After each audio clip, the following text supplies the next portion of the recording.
Alô, nação, conexão, bem-vindos ao canal Conect Fla, o universo rubro-negro do nosso Mengão. Eu sou o professor Pedro Barreto, PB, advogado, palestrante, escritor, professor na área jurídica e venho aqui bater um papo com vocês super importante a respeito de um tema que está bombando no mundo do futebol nesses tempos em que, em razão da pandemia do coronavírus, o mundo tem parado diversas de suas atividades e, em especial, o futebol. Será que podem os clubes promover a redução dos salários dos atletas profissionais contratados por eles, com os quais desenvolvem contratos de trabalho? Seria válida, seria possível uma redução durante esse período aí da pandemia, com o futebol parado, reduzir os salários dos jogadores? Gente, presta muita atenção no que eu vou falar agora. Tem muita gente que não tem a menor noção do que está em volta disso. Olha, existe sim um caminho, só que esse caminho exige uma série de cuidados. Se o acordo para a redução dos salários nesse período não for feito da maneira correta, tudo amarradinho, muito bem ajustado, esse acordo não tem validade, ele é nulo. E você sabe qual é a consequência de um determinado clube, seja o Flamengo, seja qualquer outro, celebrar esse acordo de forma nula, não fazendo da maneira correta, deixando de pagar parte dos salários dos jogadores? A partir de 2 meses sem pagar os salários no todo ou em parte, não precisa deixar de pagar tudo não deixar de pagar parte do que é devido. 2 meses ou mais, bastam 2 meses, sem pagar os valores devidos no todo ou em parte, isso gera em favor do atleta 2 direitos. O atleta tem um primeiro direito, que é o de se recusar a jogar, a entrar em campo, enquanto não receber o que é devido. Mas ele tem um direito que é muito mais contundente. Ele pode exigir a rescisão do contrato de trabalho, ficando livre para negociar com qualquer outro clube. Em outras palavras, o clube que reduzir os salários do seu atleta de maneira indevida, não seguindo os caminhos juridicamente perfeitamente corretos, corre o risco de perder o seu atleta. E esse atleta fica livre para negociar com outros clubes, sem que o outro clube tenha um custo a suportar, pagando ao clube do qual ele se desvinculará. Nós temos uma lei que rege o desporto nacional, conhecida como LGD, Lei Geral do Desporto. Quem quiser tomar nota, é a Lei 9.615, de 99. E essa lei, que traz uma série de normas legais importantíssimas para as relações de trabalho entre o clube empregador e o atleta profissional empregado, essa lei, 9.615, lá nos artigos 31 e 32, ela traz essa previsão. Isso não tem o que discutir, está na lei. Se o clube deixa de pagar ao seu atleta profissional, no todo ou em parte, aquilo que é devido a título de salário, de direitos de imagem, esses direitos que eu falei há pouco, previstos nesses artigos 31 e 32 da lei, se formalizam nas mãos dos atletas. A gente já assistiu a alguns clubes do Brasil perdendo jogadores, que saíram e o clube não recebeu, vendendo o passe do jogador. O jogador saiu, foi para o judiciário, Justiça do Trabalho, e conseguiu rescindir, desfazer o contrato de trabalho, alegando que estava sem receber. Afinal, uma pessoa que trabalha e não recebe tem o direito de se desvencilhar do vínculo e ficar livre para procurar outro trabalho. Assim, é uma regra geral, não seria muito diferente no futebol. Então prestem atenção, eu tenho ouvido muita coisa errada por aí, isso tem me causado uma certa preocupação. É importante que os clubes tenham o máximo cuidado quando forem desenvolver as relações negociais com os atletas, para que possam fazer, eventualmente, se for o caso de fazerem a redução dos salários, pela maneira correta, para que não corram o risco de 2 meses depois serem surpreendidos com ações trabalhistas movidas por atletas que queiram se livrar desses contratos. É evidente que para nós flamenguistas, que hoje vivemos uma realidade muito bacana, como a gente costuma brincar, o Mengão está em outro patamar, como disse o grande Bruno Henrique, né? A gente pensa, poxa, o atleta não vai querer largar o Flamengo, sair do Flamengo para ir para onde? Cara, é óbvio que a gente acha que ninguém hoje vai querer sair do Flamengo, as pessoas querem vir para o Flamengo, mas é um risco que você não precisa correr. Não precisa correr. Então, o que é que o Flamengo, como qualquer outro clube, deve fazer caso pretenda buscar o caminho da negociação para redução de salários? Fazer da maneira estritamente correta, na forma da lei.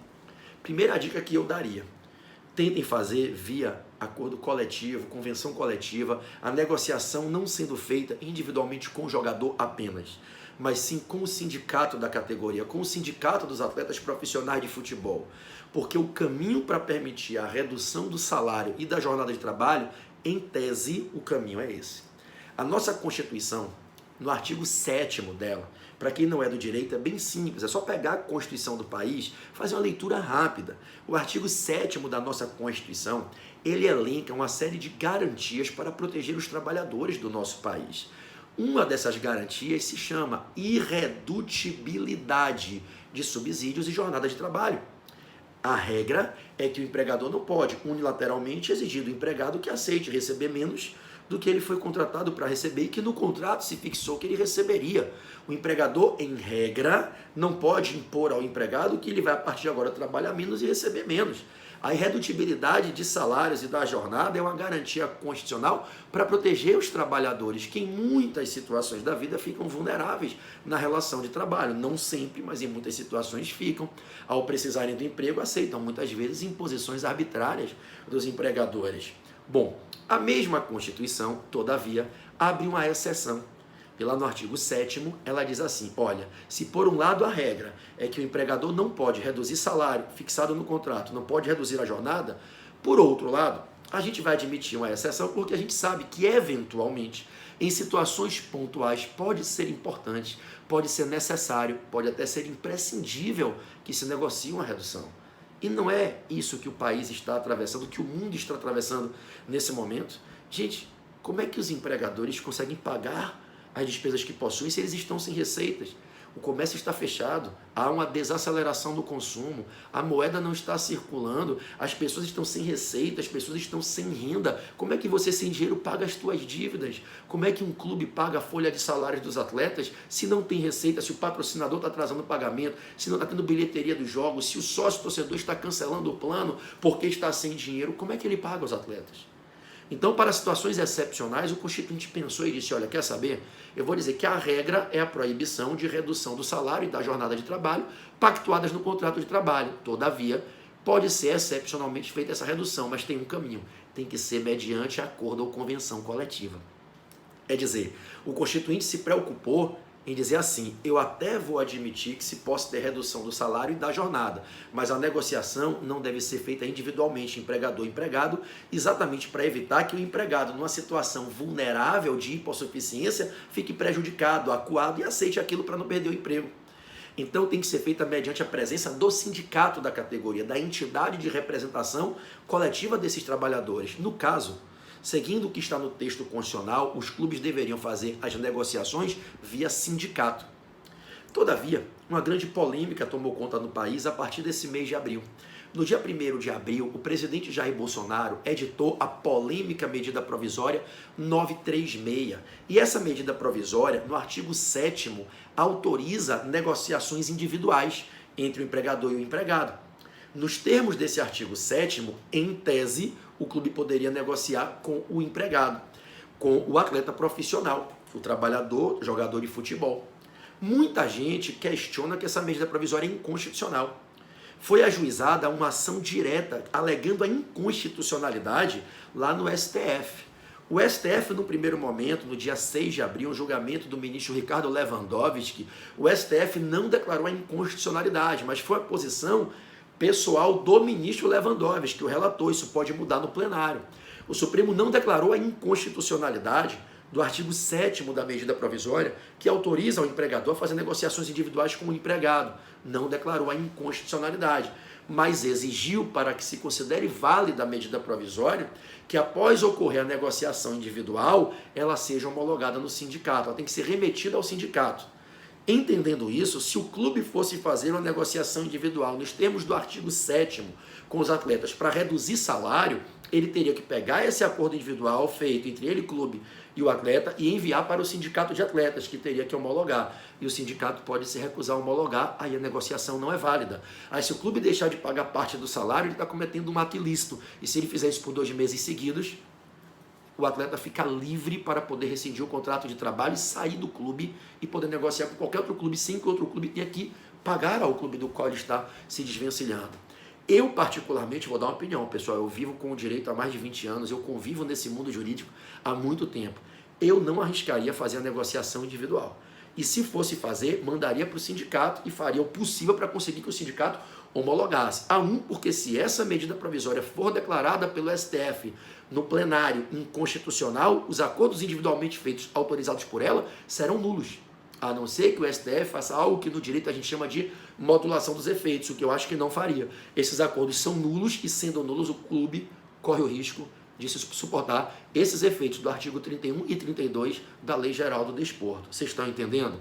Bom, professor, então se, por exemplo, o Flamengo chama todos os seus atletas para negociação um por um, para reduzir a negociação individual, o que é que o Flamengo deve fazer? Encaminhar para o sindicato de atletas de futebol, para que ele homologue.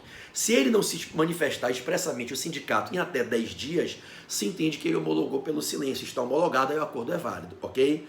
Agora presta atenção, muita calma porque você vai ouvir agora. Ah, professor, então o clube pode reduzir 70% do salário, 50% do salário? Em tese, não. Ué, professor, mas eu estou lendo aqui o artigo 7º da medida provisória e ele diz que nessa negociação com o trabalhador, o empregador com o trabalhador, no caso o clube e o atleta, pode ser feita uma redução de 25%, 50% ou 70%. Eu já ouvi dizer que tem clubes no Brasil caminhando para reduzir em 70% o salário dos jogadores durante 2 meses. Durante esse período da pandemia, enquanto o futebol não voltar para aliviar a folha de salário em 70%. Gente, pelo amor de Deus, o artigo 7º autoriza sim a redução do salário e proporcionalmente do tempo de trabalho. Se eu vou reduzir em 50% o salário, eu reduzo em 50% a jornada. Na verdade, aqui com o futebol parado, ninguém está tendo jornada de trabalho efetiva, né? Só que essa possibilidade de escolher a redução entre 25%, 50% ou 70% encontra alguns limites.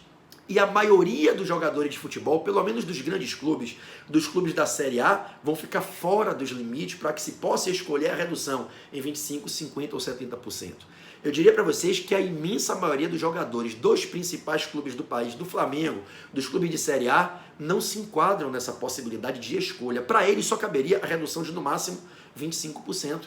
Está no artigo 7º, inciso 3, a linha A. Por quê, professor? Porque há um limite quanto ao teto do salário, R$ 3.135. Os jogadores de futebol ganham mais do que isso. E se eles estão no outro limite, que é acima de 11, 12 mil reais, eles teriam que ter o diploma de curso superior, e a maioria não tem. Então, se eu pego um atleta que ganha 15 mil reais, por exemplo, ou mais, e não tem diploma de curso superior, para esse atleta, o clube não pode, na negociação, tentar reduzir em 50% ou em 70%. Para esses atletas que não têm diploma de curso superior e ganham mais do que o valor é o dobro do máximo a ser pago de benefício no regime geral de previdência social. Eu não me recordo agora o número de cabeça, dá em torno de 12 mil reais. Vamos arredondar para 15 mil. Qual o salário de um atleta que joga no Flamengo, gente? Gabigol, Bruno Henrique, Arrascaeta, Everton Ribeiro, Diego Ribas, Diego Alves, Rodrigo Caio, Felipe Luiz, Rafinha. Qual o salário dessa galera? 15 mil reais? Para, né? Então, para essa galera que está no teto, acima do limite da medida provisória e que não tenha diploma de curso superior, e a maioria não tem esse diploma de curso superior, não existe opção. A redução máxima é de 25%.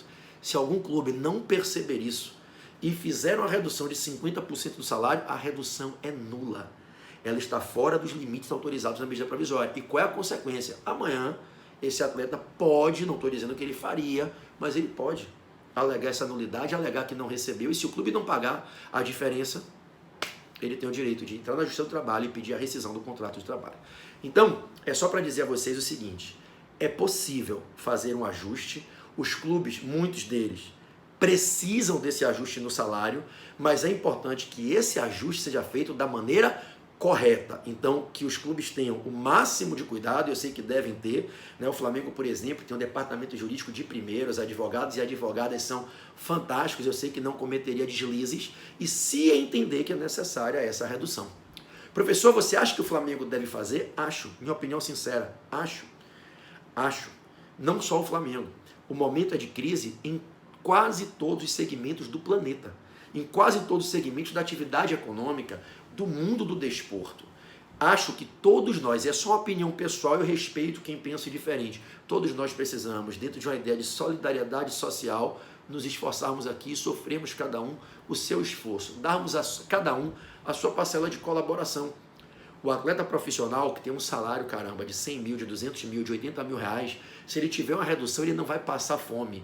Eu não estou dizendo que é justo que a pessoa ganhe menos do que aquilo que foi prometido a ela no contrato que foi feito. O que eu estou dizendo é que num momento especial como esse, que dispensa maiores comentários para detalhá-lo, a solidariedade deve falar alto, a compreensão, o bom senso, o discernimento. E aí você vai dizer, olha Flamengo, você sempre me pagou em dia, você tem uma postura fantástica, eu tenho orgulho de jogar aqui, você é um excelente empregador. Vamos dar as mãos, cumprir o contrato com função social, com lealdade, com parceria, com boa-fé objetiva. Eu aceito sim que a gente faça essa redução. Vamos fazer da maneira correta, via sindicato, tudo direitinho, dentro dos limites legais, e aí durante esse período eu vou te dar a mão. Então penso eu que pelo nível de maturidade do grupo de atletas do Flamengo, penso eu que pelo fato de o Flamengo pagar em dia, esses atletas não vivem os perrengues que vivem atletas da maioria dos outros clubes. Tem gente aí que está sem receber 13º até hoje, tem gente que está com atraso de direito de imagem e de salário de 2 meses. O Flamengo paga em dia. O Flamengo é um dos poucos clubes do mundo que vem pagando tudo em dia, inclusive pagou o mês de abril, as informações que a gente tem, pagou agora no começo do mês de abril, tudo em dia, certinho, referente aos vencimentos dos atletas, proporcionalmente ao trabalho do mês de março.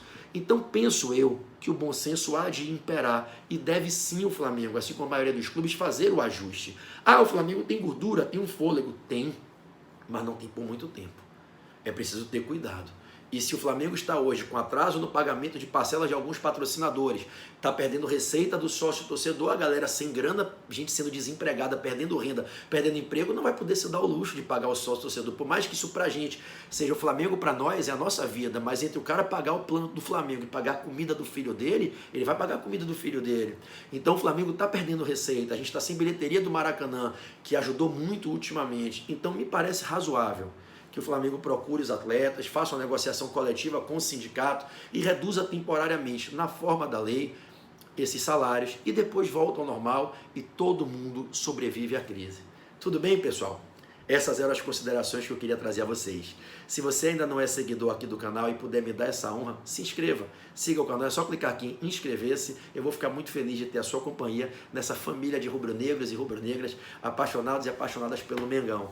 Que saudade do Flamengo, que vontade de ver tudo isso passar, fechar os olhos, acordar e dizer, passou, meu Deus. Por mais que o mundo provavelmente não seja o mesmo quando voltarmos, eu quero ver o Flamengo jogar. Eu estou com saudade de ir para o Maracanã, de viajar acompanhando o Mengão, e eu sei que você também. Que Deus nos abençoe a todos, dá o seu like, compartilha esse vídeo e segue aqui o canal. Valeu, nação! Conexão!